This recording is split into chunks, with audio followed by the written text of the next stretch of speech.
ஆக்சுவலா நான் இன்னைக்கு வந்து ஒரு அருமையான படம் பார்த்தேன். என்னன்னா, மகாவதார் நரசிம்மா. ஸோ இது வந்து அனிமேட்டட் ஃபிலிம்ன்றதுனால பயங்கரமா செலவு பண்ணி, பயங்கரமா ஒரு மாரி எங்கேஜிங்காவும் கொண்டு போயிருந்தாங்க. அதான் இந்த படத்துடைய முக்கியமான விஷயம். எந்த இடத்துலயும் வந்து போரிங்கே இல்லாம ஸ்க்ரீன் ப்ளே எழுதியிருந்தாங்க. 2 மணி நேரம் மேல ஓடுது இந்த படம். ஆனா எந்த இடத்துலயும் ஒரு போரிங்கோ, இல்ல வந்து ஒரு சலிப்போ அந்த மாரி எதுவுமே தட்டல. ஸ்க்ரீன் ப்ளேன்றது அவ்வளோ சூப்பரா இருந்தது. அண்ட் இது எத பத்தின ஒன்லைன்னா, ஆப்வியஸா தெரிஞ்சது தான் நம்ம கிருஷ்ணர். ஸோ அவருடைய 4வது அவதாரம் நரசிம்மம். அண்ட் அது இல்லாம வராக அவதாரம், அதாவது பன்றி அவதாரம் அதனுடைய சினாப்சிஸும் இதுல கொஞ்சம் இருக்கு. ஸோ இது 2மே கலந்தது தான் இந்த படம்னு வச்சுக்கோங்களேன். ஒரு அருமையான பிரசன்டட் சூப்பர் எக்ஸைட்டிங் ஃபிலிம்னு நான் எடுத்துப்பேன். பிகாஸ் வந்து என்ன ரொம்ப நாள் கழிச்சு ஒரு அனிமேட்டட் ஃபிலிம் வந்துட்டு நல்லா எக்ஸ்பீரியன்ஸ் பண்ண வச்சது, என்கேஜ் பண்ண வச்சது. ஸோ அதான் வந்து இதில் ரொம்ப முக்கியம். அண்ட் வந்து இதில் மியூசிக் போட்டவர் நம்ம சாம்சியஸ். சூப்பராக எனக்கு தெரிஞ்சு பெஸ்ட் ஒர்க் கொடுத்துருந்தாரு. ஆனால் சில இடத்துல அனிமேஷன்றது வந்துட்டு சில இடத்துல லேக் ஆகுது.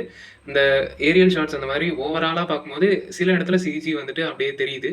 பட் மற்றபடி வந்துட்டு இது ஒரு நல்ல ஸ்க்ரீன் பிளேயோடைய நல்ல விஎஃப்எக்ஸ் உடைய படம் தான் இது. கண்டிப்பாக ட்ரை பண்ணி பாருங்க. அண்ட் முக்கியமாக சொல்லணும்னா பிரகலாதன்னு சொல்லிட்டு இதில் ஒரு கேரக்டர் இருக்கு. அது வந்து சீரியஸ்லி என்ன அப்படியே ஒரு மாதிரி தேம்பி தேம்பி அட வச்சிருச்சு ஒரு பாயிண்ட்லலாம்.